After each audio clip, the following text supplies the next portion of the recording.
Dito mga idol, pag-uusapan natin mga idol kung paano ang mag-plastering.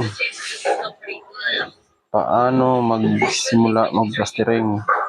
Paano mag-layout.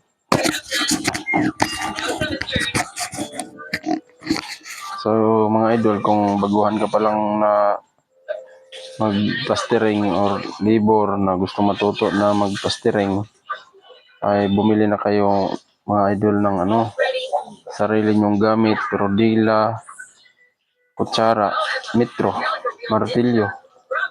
Yun mga idol. Yun yung una nyong gagawin mga idol.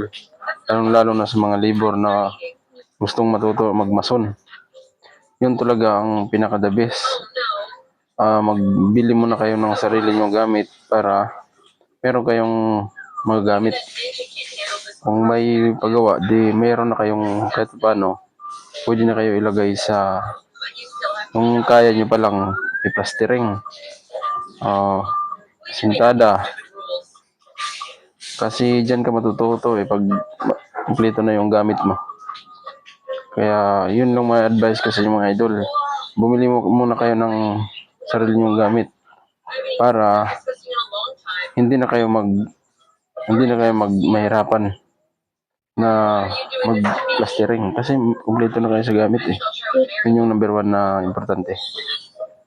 At saka sa plastering mga idol, kung sa pagpahid mga idol, pitik-pitik mga idol. Tapos kung kaya mo namang ipahid mo mga idol para madalian yung trabaho. Kung sa palagay nyo na makapal, pahaluan mo ng simento para hindi na kagad tumagal.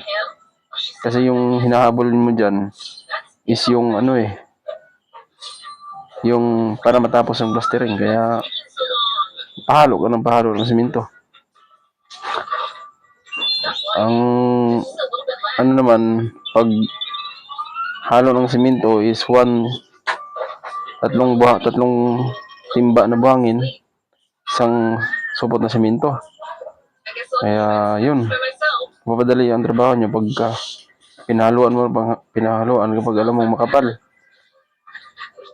Mas mapadali ang trabaho. Kaya salamat mga idol. Yun lang ang maibigay kong tips. Thank you for watching.